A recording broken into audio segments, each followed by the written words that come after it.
All right, I don't want to miss out on any more time of conversation, so I'm going to get us started. Welcome, everyone. My name is Allison Bender, and I'm one of the Wisconsin KidWind Challenge organizers. We're just a few hours into the 2021 virtual challenge, and teams have been meeting with judges and presenting for their instant challenge. And I'm really excited to gather us all together to hear these awesome panelists share about how they ended up working in the wind energy industry. So don't be shy about sending in questions for the panelists once we get started. There's a Q&A feature at the bottom of your screen if you haven't used that before, and you can use that to send in questions and then upvote questions that you want to hear answered. Automatic transcripts are turned on to make this event more accessible. If you don't need them or you want to turn them on or off, you can change what is your setting at the live transcript button down below, and then there's a button that says hide subtitle if you want to turn them off. A few housekeeping notes for our competing KidWind teams. If you haven't already submitted your final output scores in the challenge portal, remember that you have to do that by noon today. And then to check your Google Drive for the links to the remaining challenge day events, don't hesitate to reach out to myself or Scott if you have any questions. You can even send questions to me in the chat during this event if you have any. Okay, so on to the panel. We are so very lucky today that Samara Hamzi is tuning in to moderate for us. Samara is an energy education specialist with the Wisconsin K-12 Energy Education Program based out of UW-Stevens Point. She works with energy partners, school facilities personnel, and students across Wisconsin to elevate awareness that leads to carbon negative actions. Samara gets geeked out on data and continues her collaboration with Green and Healthy Schools Wisconsin to survey and map sustainability practices in Wisconsin schools. She has lived and learned around the world, but she keeps herself grounded through yoga, paddling, cross-country skiing, and time laughing with friends and family. Thanks so much for moderating our discussion today, Samara, and you can take it away. Thank you for the introduction, Allison, and welcome to our panelists and to our attendees as well. So we're going to spend about the next 40 minutes together, and I'm going to start off with an introduction of our panelists, telling you kind of what their first paid job was and where they are now. And your trick as the students who are attending is to tease out how did they get from that first paid job to where they are here. So be sure to have some great questions for them that, as Allison mentioned, you can put down in the Q&A. So I'll start off by introducing Justin Barrett. And as you send in questions, if you have them for a particular panelist, feel free to address them by their first name. So Justin's first paid job was when he was 12 years old. He picked strawberries for a local farmer, and he and a group of neighborhood kids would ride their bikes 3 miles out to the farm and pick strawberries for 50 cents a flat. He now teaches at Lakeshore Technical College, which is located in eastern Wisconsin between Manitowoc and Sheboygan. And he is an alumnus from there as well, where he earned associate degrees in wind energy technology and electromechanical technology. Since 2015, he's been an instructor at LTC, and before that, he worked in the wind industry for 6 years, earning rescue certifications with multiple companies. So I'm actually really curious what rescue certifications in the wind energy means. So hopefully somebody will ask that question. If not, I'll have to ask them later. Next, we'll move over to Darcy Lydom. Her first paid job was as a lifeguard at age 15, but she did gig work as a babysitter before that, beginning at age 12, as I'm sure many of you have as well. Darcy graduated from DePaul University in Chicago with degrees in geography and in Spanish, and she's had several positions using her GIS and data management skills. And now she works in project development at EDP Renewables, which is the world's third largest wind energy producer. So welcome to Darcy. Next is Joe Brunner. His first job, he worked at a landscaping company doing yard maintenance and carpentry after his sophomore year in college. He graduated from UW-Madison with a BS degree in civil engineering and a certificate as well in engineering for energy sustainability. While at the UW, he participated in several collegiate wind competitions, including getting to travel to Ecuador, which is totally awesome. And he now works at Invenergy, which is the same place he started his first full-time job in 2019, just a couple of years ago. He works on site planning and optimization, wind resource analysis, and energy analysis for several wind developments across the United States. So welcome, Joe. And Heidi Tennyson, oh my gosh, I'm going to mispronounce and she's going to correct me. Heidi Tennyson, her first paid job was as a babysitter around the age of 13. And in her career, she has worked in site suitability, similar to what Joe is doing right now for prospective wind farms, design and installation of data acquisition systems. And she now works at the National Renewable Energy Laboratory and specializes in wind resource assessment, advancing distributed wind energy, and wind energy workforce development. So you guys might want to really cue in on that last bit, because if she's working on workforce development, she probably has an idea of kind of what's in the future and what the wind energy workforce is going to be needed into the future as well. So come up with some questions for her there. So welcome to all of our panelists. And we're going to start off actually because we can't see you. So we need to know kind of who is out there to help us give good responses to you. Allison is going to deploy the first poll to our audience here. What brings you to this event? And you can select more than one, I believe. And you have about a minute to do these two questions here. The poll should be launched. And us as panelists, at least I as a panelist am seeing this right now too, which is kind of fun.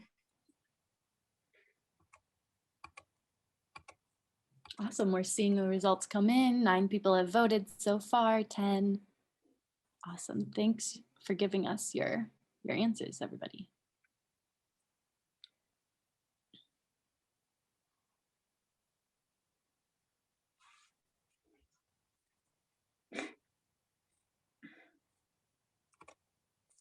And Allison, once you close the poll, do you think you could share your screen so we can see the poll results as a group? Yeah. I'll give us a couple more seconds if anybody else needs to submit their vote.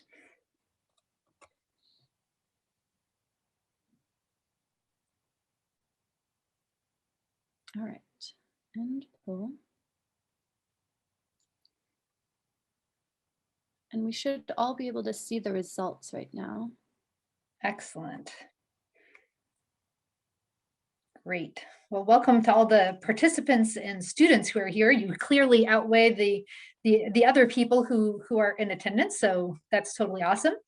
And we're interested also in seeing your opinions on what the most important class or experience you'll need pre-college, so middle school or high school, to have a successful career in wind energy. So the vast majority of you put having experience in STEM classes, and I see there's a communications answer there as well as leadership.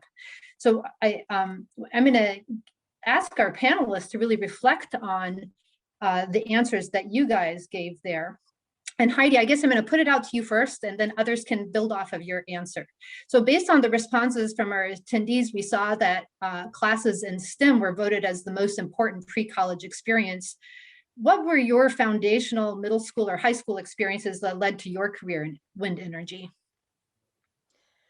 It's interesting. I'm not sure it was actually anything particularly related to school. I think really what drove me into wind energy was my love of being outside. I grew up with parents for teachers, or teachers for parents rather, and they took us out into the national parks, national forests every summer, every spring break. I spent my winters on the mountain skiing and really just had a deep love of the environment, and so wanted to do something in my career that would help to preserve that. And I think sometimes it's a little bit of a misconception that you have to be in STEM to do wind energy, and you really don't. It's a wonderful career. There's lots of options there, but there are so many paths to get into the wind energy industry and need people in all different fields. So yeah, I think the answer is maybe not as simple as Thanks. Yeah, would one of the other panelists like to build off of either what Heidi's experience was or share your experience of a important middle school or high school experience you had?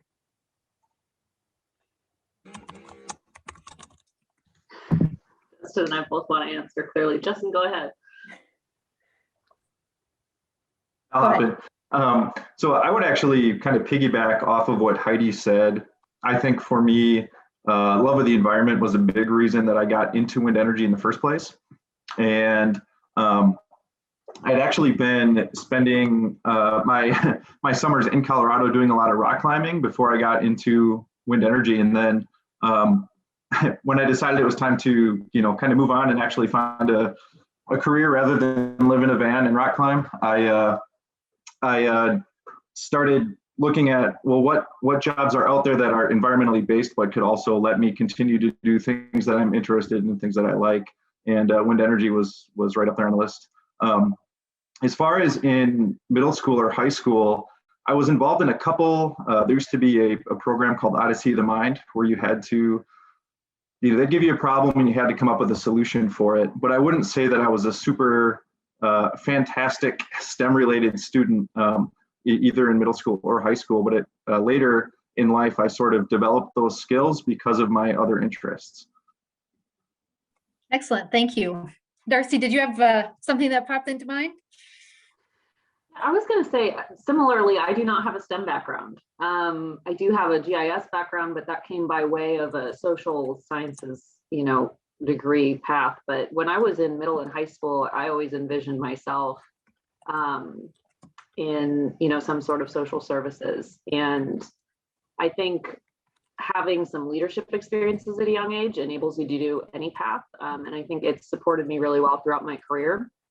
But I've had an interesting winding path. We'll get into that later on getting into wind energy. But I think that, STEM is not necessarily, while it's a good foundation for any track that you take, if you don't have that foundation, it doesn't, close you out of the industry. Because I think we've seen from the three folks that have responded us, we don't have a strong, foundation in that from that age. So keep it going. Also, STEM wasn't really regarded as that.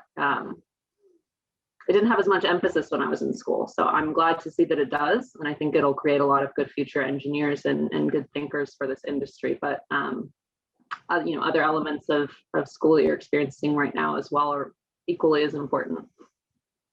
Thank you, Darcy. And Joe, did you have anything you wanted to add from your middle school or high school experiences? Yeah, I thought it was really interesting to hear that a couple of the other panelists also thought that their interest in wind energy kind of stemmed from their interest in the environment. I think that was something that was definitely the case for me. I also grew up doing a ton of hiking, also visiting national parks, and, just always loved the outdoors. And, my dad was really involved in environmental science. And, I just grew up spending a lot of time outdoors. And I think I wanted to also find a way that I could make a positive impact and help, preserve the environment as best as I could. And, I was very interested in math and science as I was in middle school and high school. So I think that's kind of what led me towards the engineering path. But yeah, I think like all the other panelists are saying, there's no direct path. There's no, renewable energy class as a middle school student or high school student. So it's just neat to pull from all different types of experiences and backgrounds. And it's cool to see how different people can find their own path to get into wind energy. Yeah, excellent. Well, thank you all for your reflection. I actually kind of share a similar experience. I'm trained as a plant ecologist, but doing energy education. And it's really because of my love of the environment that I'm in energy, because I know that is where we're going to be able to curb climate change is through our emissions, reduction of emissions. So I think we're all kind of share a similar background on that. And I encourage the students to really explore not just your classes, but your extracurriculars that they do, that they round you out, not just in STEM, but in those soft skills that your teachers or parents might talk about that are really important, being able to shake a hand and write a letter and do that networking and introduce people and ask questions. Just be curious. You're not wrong in asking a question, you're learning. So definitely get out there and do that. So Well, excellent. I see we do have one question in the Q&A here, so I will go ahead and ask that question. The question is the dynamics of wind turbine or blade an important field in wind energy industry? And you can actually physically raise your hand if you want to be the first person to answer that. I'll call on you. I'll answer it. I think that there's, this is not specifically my area of expertise, but where I sit in the industry, I work with a lot of turbine manufacturers, as well as folks that execute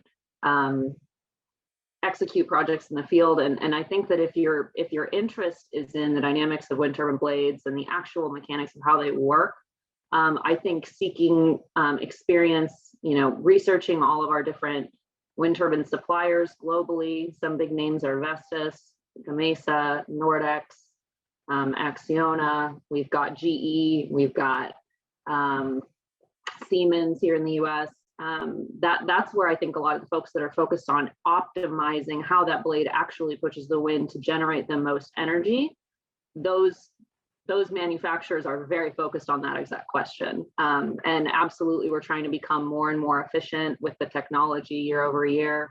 And I certainly think folks that are thinking from a perspective of optimizing the mechanics of these machinery absolutely have a place in the industry. If I can chime in too, as I watch lots of students go through the collegiate wind competition, there's a lot of students that sort of dream about being a turbine designer, but it's sort of one of the smallest areas of the wind energy industry altogether. There are a lot of different roles for being sort of an engineer in the industry, but if you're really excited about doing turbine design, it's something that you probably will need an advanced degree for. And there's a couple different programs. GE has a really amazing program where you can get in and sort of doing rotations with them and then go on to grad school. And so really sort of slim path to go if you don't go to grad school. So just kind of keep that in mind. But there are other ways to get into the industry and start sort of as more of an analyst or more thinking about sort of balance of system kind of design of a wind farm. And I think what Heidi just said too brings to mind for me when Heidi was saying that if you're going to be doing blade design, turbine design, that would take an advanced degree. But I'm wondering, Justin, if perhaps you can address how you can still have a really good career in wind energy without going the advanced degree route. Would you share your experience with our audience, please? Yeah, absolutely. So I went the maintenance route. That's how I got into the wind industry in general. My 2-year degree is in wind energy technology, which basically I learned how a turbine functions and then how to climb them safely and work on them properly. And so that's a good entry point for a lot of people, even just to get into the industry. And I've also seen a lot of people progress from there. So they might start as a technician, and after they understand the dynamics of the industry, how it works, and gain some experience, then some of them go on to become field engineers, or they may go back to school to get a different electrical engineering degree or something of the sort.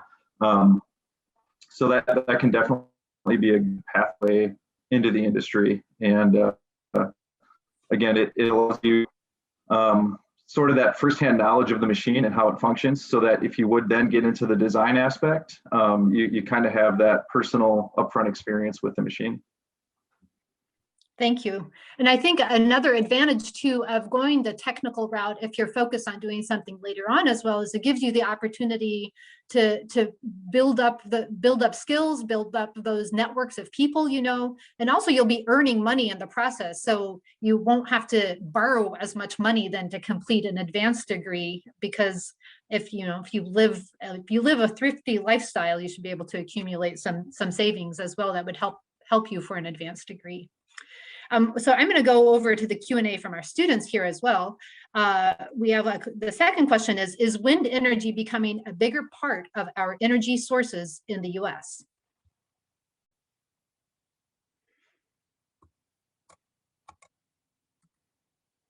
And who would like to answer that? I'd be happy to call on you. I mean, Go the ahead, Heidi. simple answer is yes, it's growing bigger and bigger every year, and we're expanding into different markets in multiple directions, both on offshore wind energy, which is really starting to gain some big legs right now, and also into distributed generation. So looking at systems from sort of household size wind energy all the way up to sort of utility turbines behind the meter, and different kinds of models for how we build projects, so community owned wind projects and so on. But it's absolutely a huge piece of the energy equation and growing every year. Thank you, Heidi. Yeah, and maybe Allison or Scott, who's listening in, could put into the chat. We can kind of look into the future of what wind and other types of renewable and non-renewable energy are by looking at organizations like MISO that are part of the whole connecting the generation to the distribution, because that is a long process that has to go through a lot of regulation and so on. So you can actually get a glimpse into the future to see what projects are being proposed. So if somebody wants to look that up and put that there, someone like me who loves looking at maps will look at that and you get really excited. So going back to the question, did any of our other panelists want to build off of what Heidi answered as far as wind energy being a bigger source for US consumption here and production? All right, yeah, go ahead, Justin. I'll hop in and answer. I think it's really encouraging when you see a lot of utilities pledge to become carbon free, or they pledge a certain amount to become renewables. And I think what we've seen with a lot of our major utility providers is that most of them are moving towards some sort of a pledge like that, beyond, and even states, even beyond what we call their RPS goals. They're really moving in that direction. It's been both financially attractive for them, and also the consumers are starting to demand that. So it's kind of been this cool movement on both fronts to see these energy providers moving in that direction. Yeah, thank you for adding that in, Justin. And here in Wisconsin, all 6 of our publicly traded utilities have carbon neutral goals for 2050. So if you're a Wisconsin student, that's something definitely to look into and to, ask our utilities to expedite that. I mean, 2050 is far away. And so you can be part of that solution in getting us there.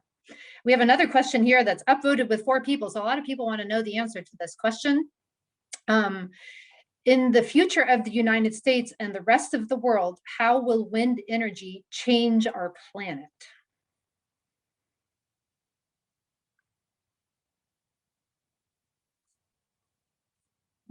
Go ahead, Heidi.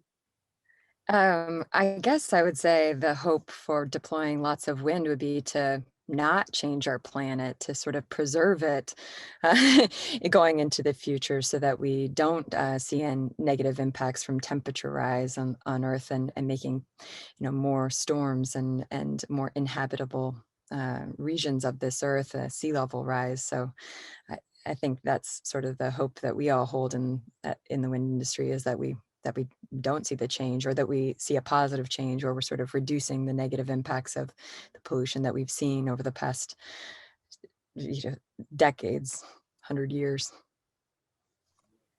That's great. And I have is there somebody else who would like to build off of that or add to that, of how wind energy can change our planet or preserve our planet, I guess? I just want to add one quick thing in there, if I can. Sure.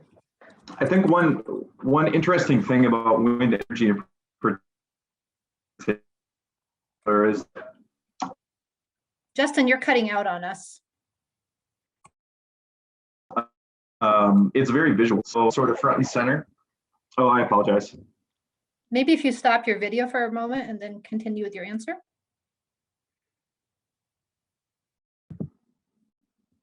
All right, I'll try again. Can you hear me okay now? Yes, we can. I was just kind of going to mention that wind energy is very visible. So as you're driving somewhere and you see a wind farm, it sort of puts that idea of where does our energy come from front and center. And I think a lot of times when we had, sort of that centralized power plant model where you maybe didn't see a power plant in your daily activities, you maybe didn't think about energy generation, but a wind farm is so spread out that you just, it's, I don't know, it sort of brings it to mind. So in that way, I feel like wind energy will sort of change the landscape in that it sort of brings it about in that where more people are thinking about it, right? You see it, you kind of think about energy and you think about all those things. So I feel like it'll have an effect in that regard. Yeah, I think that's a really great point that you have. I mean, when we were using wood as our source of energy, people were acutely aware of where their energy was coming from, because either they had to harvest it themselves and that those distances increased, or they had to physically purchase it or get it delivered to their house, even when we were having our homes heated with coal. And we still have homes across Wisconsin that have coal chutes in them from when coal was how we heated our homes. And so again, we're sort of reconnecting with where our energy comes from. And I think that's really important, that making it visible both with wind and with. Oops, Samara, you got muted. I got muted. Did anyone hear anything? Yes. Okay. Right after you said wind and solar visible. So like at the very tail end, we just did miss the past couple words. Okay, yeah, I guess they weren't that important. My point was made there. So I'm going to go back to the Q&A here. We've got we have a question. What are and for the students who are asking questions as well, at the end, we have a form for you to fill out where Keep is going to be sending some swag to you for asking questions. It's optional. You don't have to fill it out. But if you are a person who is attending and you ask a question, you are prioritized on that list. So be sure to ask some questions. All right, so here's a question. Would wind energy be better to reduce pollution and other things than other types of reusable energy? That's a great question. So how does wind energy compare to other renewables for pollution reduction?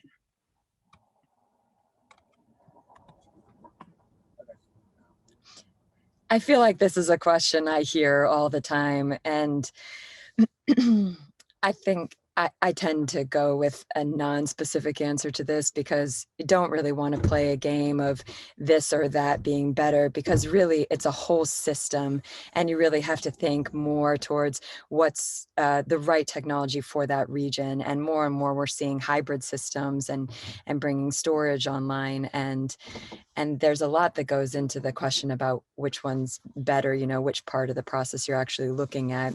Ultimately both wind and solar have no sort of fuel stock other than the natural environment. So they're sort of similar, but really want to encourage people to get away from that mentality of this or that being better, but that we have to think all together. Right, that's great perspective. Other ideas to build off of on having it's everything is part of the solution, not just one renewable energy source or another. Or if you want to build off of what Heidi mentioned as well about storage, because I think that's an important component to be considering as well when we're looking at energy careers, and even specifically wind energy careers.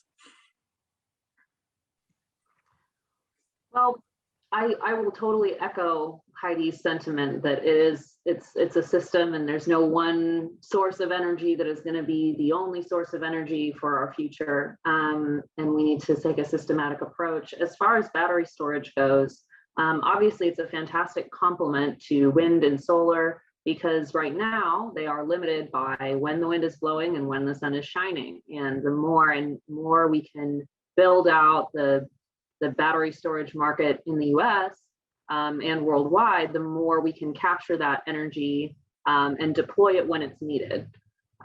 Because otherwise, I'm not sure if folks on the line saw what happened in Texas a couple weeks ago. I mean, something that could have really helped. I live in Texas, I live in Houston, so I was personally affected by that and was hoping that we could have been further along in battery storage, because that could have potentially offset some of the challenges there, right? Because solar was one of the one of the energy production, that was one of the parts of the industry that really wasn't impacted by the storm. But of course, as soon as the sun goes down, that energy is not available. So I think that speaks more to what Heidi was talking about with it's part of an overall system, and we want to make reliable energy for our future, but also energy that isn't causing impacts to our planet that are negative. So battery storage is going to be a big part of the energy future. Excellent. We still have several questions here in the queue, but I also don't want to miss out on the opportunity for our attendees to kind of learn about what your paths were and how you ended up in your careers. So I'll start with Justin, and I'm going to ask each of you this question. We only have about 8 minutes left in our time together here, but what sort of education or training did you need for your job? And I think you've touched on some of that already, but if there are other parts you want to elaborate on that could help our student audience, I think that'd be great. Yeah, sure. Hopefully my video or my audio is not cutting out this time. All right. So for me, again, I ended up going to a technical school and earning an associate degree to get into the energy field. And as far as an advanced degree or anything beyond that, I didn't need that. I could, I could have stayed doing my job, and I could continue being a wind turbine technician with where I was at. One of the interesting things about me leaving that job to take a new position was that I actually really liked my job. So sometimes it's easy to leave a job that you don't like to go to something that you're hoping you'll like. But I really liked my job. So, as far as being a wind energy technician, it is a really good career, and it's something that it's a rewarding, fun job to have. So I don't want to dip back too much into my background because I felt like I kind of gave that answer before, but happy to answer any other questions, I guess. And Joe, I'd like for you to take that question. What kind of education or training did you need for your job? And since you're maybe the newest person in the energy industry of the panelists here, like how did you end up in wind? Yeah, so I did just graduate about 2 years ago from the University of Wisconsin-Madison, and my degree was in civil engineering. But I think one of the neat things about my position, I work for a renewable energy developer called Invenergy. I think one of the neat things about being part of our wind engineering team is that people come from all different backgrounds. I mean, my background is civil engineering, but we have folks from mechanical engineering. We have people that studied geotechnical engineering. We even have folks that studied physics. There are a lot of different backgrounds that can kind of go up and lead into a career in wind energy. And in my path, I started realizing as I got about halfway through college that renewable energy was something that just really interested me. And I just tried to seek out different classes and opportunities that might give me a little bit of a leg up or just more experience with renewables, because I do think it is challenging to find, the exact class that is going to give you everything you need to know about renewables. You kind of just need to piece together little bits of different experiences that you have when you're going through school. I think like doing this KidWind challenge is really helpful. I was part of the collegiate wind competition back in my junior and senior year, and that was such a great experience because those extracurriculars are great ways to open your eyes to take a deeper dive into the wind energy industry. And yeah, I think it's just there's no direct path, but I think everybody can take little bits and pieces of what they've done in the past and take that to build up to where they get into the industry. Great, thank you. Yeah, I think one of the nice things about extracurriculars too is like there isn't a grade attached to it. You can mess up and you can learn, you can ask questions, but at the end of the day, you're doing it for yourself because it's something you're really passionate about. And so pursuing those and finding ones that complement what you're really good at in school as well can really help you figure out what your niche is, whether it's in wind energy or some other aspect of energy. That there are lots of opportunities out there. I'll pass this question now over to Darcy. What sort of education or training did you need for your job? So what got me into this job is my GIS experience. So in college, I studied geography. However, I did not go much into the physical sciences side. I studied the social sciences side of it. So basically, any phenomenon you're studying, you're asking, where is it happening and why is that important? But I got my GIS certificate because they required us to do that as part of the bachelor's degree. And I knew that that would be a skill that I could take to the market. And I actually worked for the first 2 years of my career in the oil and gas industry, which is not somewhere that I was thrilled to be, but I graduated very shortly after the Great Recession in 2008, and there weren't a lot of jobs out there. So I got a lot of really fantastic skills. That's one thing that I will say is that any experience you can get in the job market can probably be beneficial to getting your next job. And I've been working at EDPR since 2013. And really what got me in the door is my GIS experience. But I did not know that the job that I have existed before I applied for it. So just, I would say, keeping your eyes open to what's out there, having conversations with people. I'm still so fascinated when I talk to folks. Most of the time, when they tell me what they do, I don't know that that specific role exists or is needed to make all this stuff come to reality, right? So I didn't know that there were folks like me who go out in the field and negotiate land agreements and get permits and work with engineers internally and coordinate all these efforts to get that wind turbine that I think Justin mentioned earlier is so visible. There are so many different jobs that go into that happening. That might not be apparent to the naked eye. So I know there have been a handful of questions as well in the Q&A about what types of jobs there are out there. There are way too many to count. If anyone's curious about them, I think going to a company that you know is a big wind, a big wind company, and seeing what their open job listings are, job postings are, the market is exploding right now. There's so many jobs, and there will be job descriptions in there if you want to see what type of stuff people do day to day. That would be an interesting kind of research project, but there's so many different backgrounds that go into what we do. I hire a lot of folks into our company that have, people who used to be attorneys, people who are fresh out of school, people who have a policy background. I mean, there's just so many ways to get into this, and there's so many different avenues you can take once you're into the industry. Yeah, that's really a great suggestion of reading job descriptions, because that can help you figure out, like, you might not recognize that this is an important skill or a class or something, and you can build that. You're like, because that job looks like it'd be really good for me. And I know this is how I've ended up here. Is I was really interested in ending up here, but I'm a plant ecologist. How do I get here? Well, I looked to see. It took about 10 years, but I landed in the spot I wanted to be in. We'll end with you, Heidi. What sort of career, what sort of education or training did you need for your job? And then we'll go back to our students' questions. Yeah, so my first job, so my background's mechanical engineering, and that was definitely a requirement for my job. But what actually ended up getting me my first job was my love of rock climbing, similar to Justin.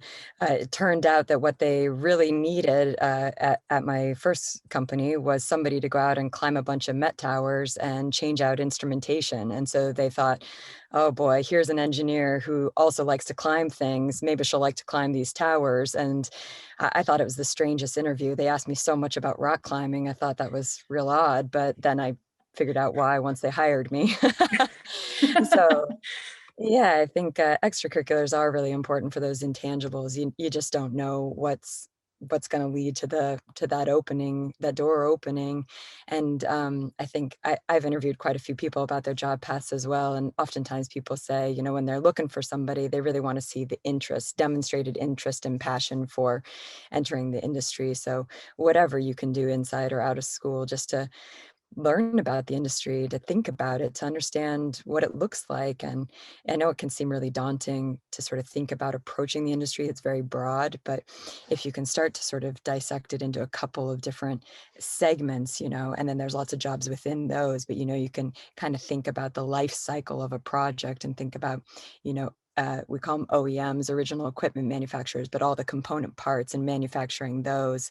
And there's project development, and Darcy and Joe are both involved in that, but designing the project and then thinking about how everything's going to get to the wind farm, all the parts and all the people, and then owning and operating that wind farm and all of the pieces that go with that. And then kind of on the side of that is all the R&D. So that can take lots of different forms, whether you want to be a turbine designer and that's within one of the OEMs, or it's in a national lab or other sort of third-party consultants. And so if you can start to sort of look at the sectors, then you can kind of think about which part of the industry you want to be part of. Do you like being out in the field and constructing things, or taking a different path? And also, I'd say for people who maybe aren't as strong or just fulfilled in the STEM classes, but find that they lean more towards the creative side of arts and writing and so on, there's a huge need for communicating renewable energy to the general public. And so if you're really good at graphic design, really good at writing well and communicating well, there's definitely a place for you in wind energy as well, because taking that technical language and making it understandable to the general population, to investors, to politicians who might be either opposed to or for it, and helping them find the language to communicate with their constituents is really important as well.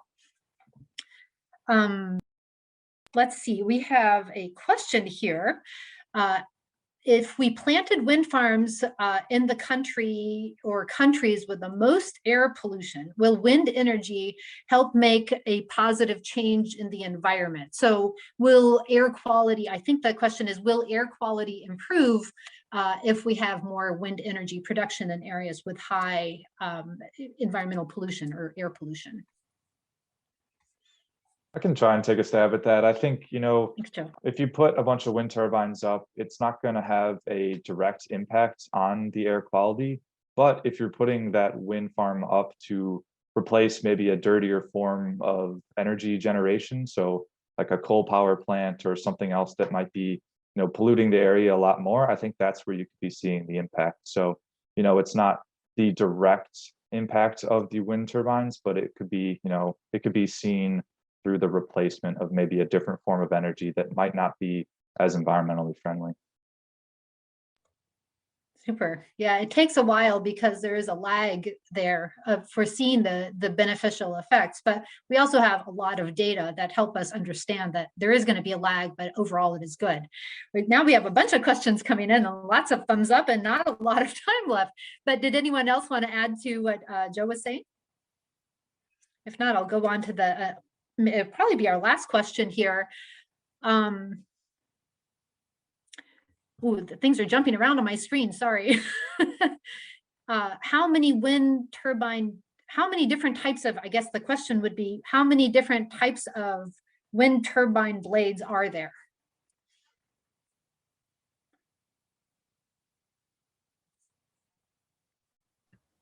I can add one piece. Okay. I think a lot of the blades have taken a really similar form in terms of the style of construction. They're sort of balsa wood and fiberglass, and there's a lot of secrets there from the industry, how they approach it. But there's a lot of, I guess what I think is really cool about turbine blades right now is there's a lot of innovation going into how we're going to create much larger blades than what we have now, because larger blades can capture sort of lower wind resource. So even thinking about wanting to develop, say, in the Southeast, we want to have larger blades to capture lower wind speed. But you sort of run into this very practical constraint when you think about driving these big dang blades down the road. It just can only be so wide because it has to pass under bridges, and they can only be so long because they have to turn corners. And so if we want to keep expanding that, we have to think about different innovative approaches to doing that. So how can we actually build wind turbine blades in the field? Gosh, if you can imagine, that's a really complex question to be asking. And so some research that's happening right now is how you use sort of different kind of resin to build blades. And so they can do sort of chemical welding of different segments of the blade, if you take them, if you imagine building them in a manufacturing facility where you can really control the environment, and then you can take them to the field and then chemically weld them together, which is much, much stronger than if you were going to try to bolt it together, because you really want to have a nice continuous single unit once you get those hung up on a rotor. That is so cool. So apparently transportation is also part of wind energy, considering that the supply chain in there. So we are we're at time here. If we're not, Allison can chime in, but we have one last poll question that really helps us know where our students are coming from. And while our students are answering their poll question, if the panelists could please begin to answer what advice you would have for a middle school or high school student who's excited about wind energy. And we'll start with Joe.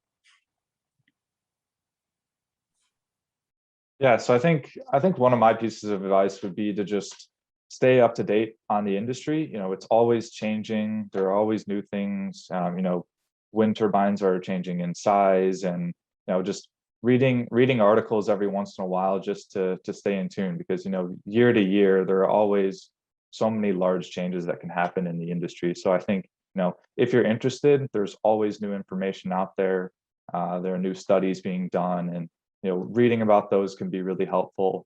But I think kind of what we've touched on a lot in this whole discussion is, you know, your extracurricular activities. If you can find a way to get good leadership experience, or find a way to be involved in a program that is helping the environment, those things can kind of go a long way and help you get into a good college if that's the route you're going to, and you know, potentially help you find a great career in wind energy. Super. Would anybody else have like a couple words of advice here for our attendees? I would just say, you know, explore your interests and follow those.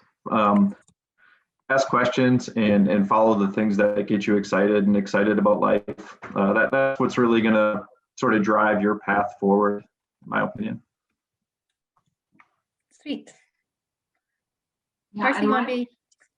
Yeah, my advice would be to stay open. Definitely follow whatever draws your interest, as Justin said, but be open and try talking to people. I mean, talk to your friends' parents, talk to your parents' friends about what they do. If you know they work in energy or any type of industry, really, it'll help get an idea of how you could make this interest of yours, because everyone who showed up this morning is clearly interested in the industry. It could give you a really good idea of how it fits and how you can make this a part of your life and your career. And I think, remaining open to anything you come across, reading articles. My mom called me the other day and said, there was an article about wind energy in the newspaper and your company was mentioned, right? So it's out there in the news too, and just read those stories and keep up with what's going on. I think I echo both of what Joe and Justin both said. Thanks so much, Darcy. And Heidi, you get the last word. Yeah, I guess I love all the advice that everyone else has given already, but I add one thing, that there are some pretty cool organizations out there, groups that are sort of advocating for wind, or just professional organizations to bring different groups together. So one, being a female in STEM, I always really appreciate being around other females in STEM. And there's a wonderful group called RISE, Women in Renewable Industries and Sustainable Energy. And they are really big advocates of supporting each other and to sort of connecting with each other when you go into professional organizations. And, you know, don't be afraid to reach out, even if you're in middle or high school. Women in wind industry love to meet other women who are interested, young women who are interested in the field, and there are a lot of opportunities. And in terms of getting experience, I do really want to make a plug for internships, because, you know, for speaking from NREL, it's rather difficult to get in there as a professional, as a full-time job, but we have undergraduate internships every summer, and even some smaller ones in the fall and spring, and that's an amazing way to get experience. And there are a lot of internships at a lot of other companies. You can find them on their web pages, so look for internships and get connected with some of these organizations, because you can kind of segment the industry, you know, get to a smaller group, whereas the industry seems really large in this way, but go RISE always has chapters in every state. And so go find other people who are sort of like-minded. And there's lots of other organizations, you know, whether you identify as a Hispanic or a Black, or there's lots of wonderful organizations out there in energy where you can be with more like-minded people in addition to the sort of broader industry. Sweet. Well, thank you for all of our panelists for giving your time today, and for all the contestants and student attendees for your great questions. I know that we didn't get a chance to answer all of them, but we are going to aggregate those, and Allison and I will work together to try to get those answered. And if you have more questions that kind of pop to the top of your mind for our panelists, you can get them to Allison, and we'll do our best to connect you with the resources you need to help you on your, you know, career path, or just finish your middle school, high school, and figuring out what you're really passionate about, whether it's a career in energy or some other area. So thank you all so much, and have a great day. Thanks so much, Samara, and thank you, panelists, for sharing all your insights. Good luck, KidWind contestants. We'll see you at the next event.